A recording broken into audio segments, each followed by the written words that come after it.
I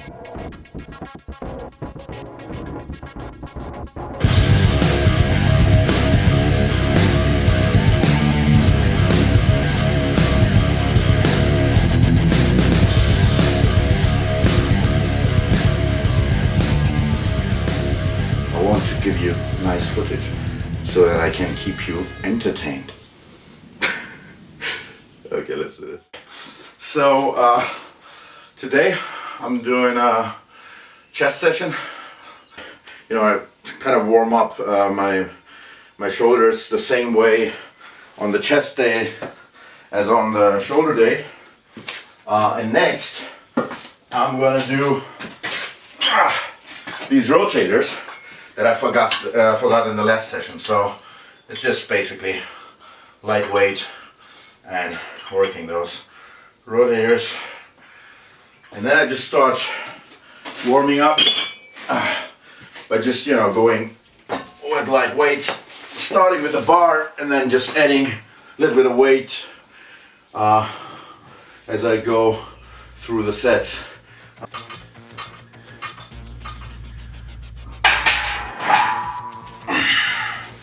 Let's add some weight.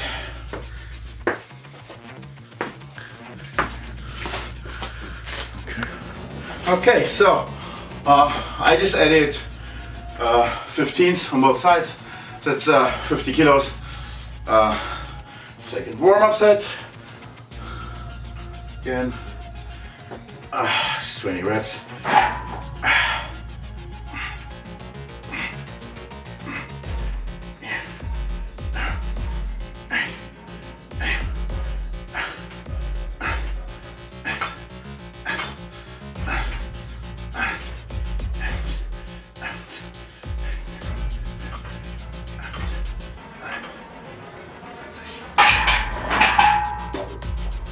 That's it. You know. Okay, so added another pair of 15s. So this should be 80 kilos on the bar now. Gonna probably do 15 reps.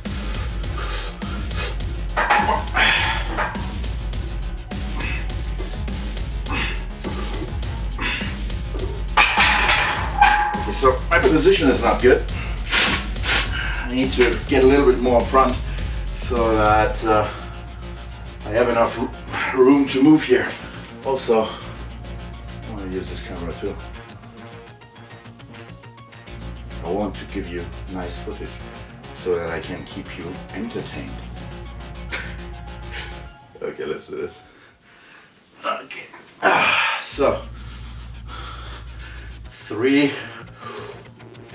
4, 6, 7, 8, 9, 10, 11, 12, 13, 14, and 15. Okay.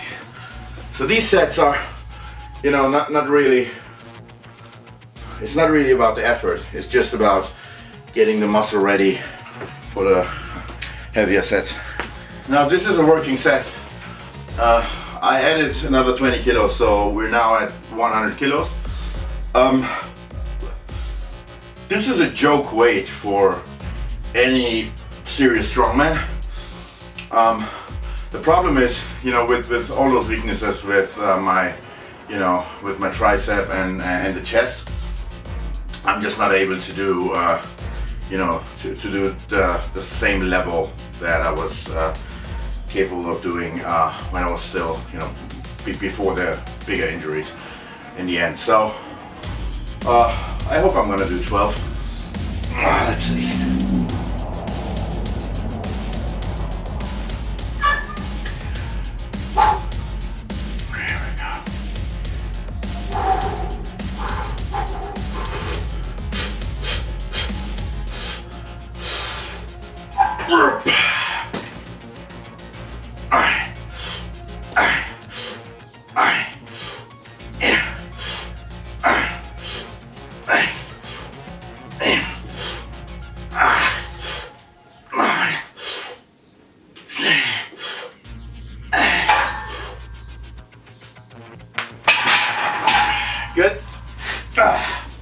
That's good.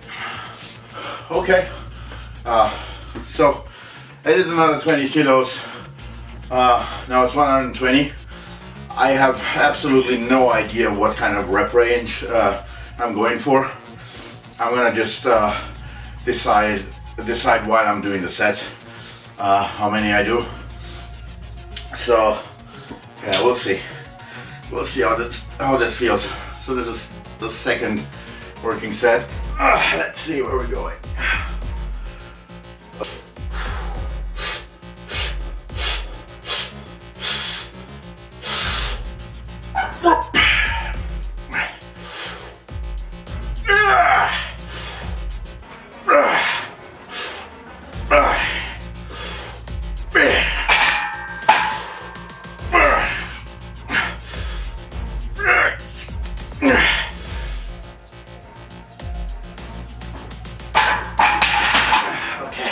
It was getting weird with time, so I had to stop.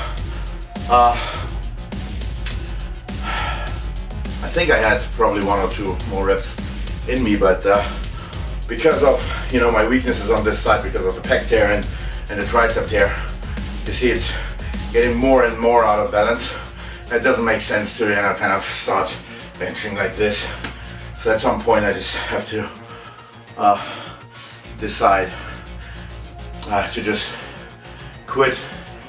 Whew. Okay, so I added another 20 kilos and I'm gonna just try to do a single with this.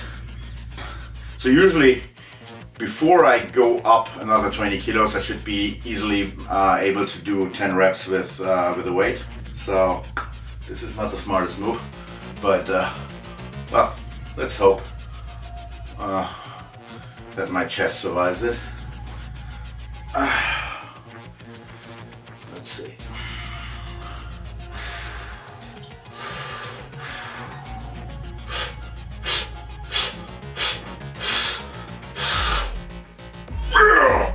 Yes.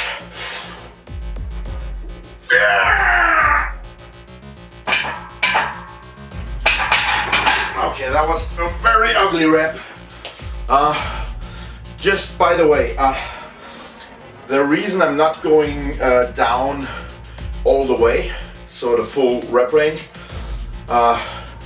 is pretty simple. So first of all, I told you about all those pec tears, and the lowest part of the movement just puts a lot of, it stretches the muscle pretty brutally with all that weight on top. And I don't think that's it's a smart thing to do if you already have injuries. So I leave out that lower bottom part of the movement for that reason. It's not it's not just because I want to go heavier or anything. It's just really because I'm afraid that something might pop, or there might be an injury just opening up again. So that's the reason for that. But apart from the injuries, in the last session I was talking about natural movements. So again, if you see pressing, bench pressing as kind of a natural movement, it would be this movement. So it would be the same movement as if you would push something away. Now imagine, if you have to push something away, where would you start? You would start in a strong position. You would start probably in this position, boom, and then try to push it away. You would never, to push something away, you would never go into this position. Why?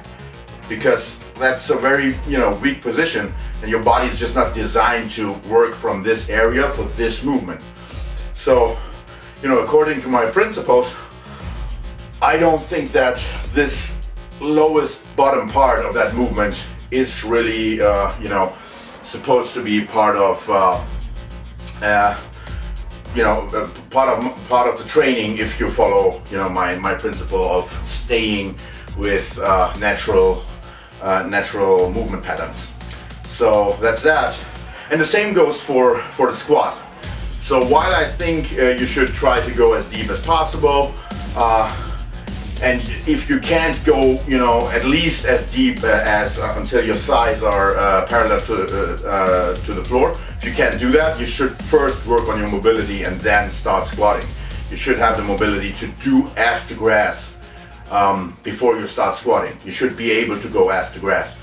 But when you do the squats, especially with the heavier sets, I don't think there's any point to go ass to grass. If you're not a weightlifter, if you're an Olympic weightlifter, that's a completely different thing, because it's part of the pattern, you know, of the movement pattern that you have to replicate in the competition. So you are forced to do, you know, that position. But if you're not an Olympic weightlifter and you're just training for strongman or whatever you train for, or just training for fun, I don't think you should do ass to grass with high weights. Because again, ass to grass means you're bringing your body into a very vulnerable position where you would never start if you would have to just, you know, move something in nature. You would never go into that position. So I avoid that position. I try to go as deep as possible, at least, you know, to get parallel to the ground with my thighs. But other than that, I don't think there's any point into going, you know, crazy deep or anything.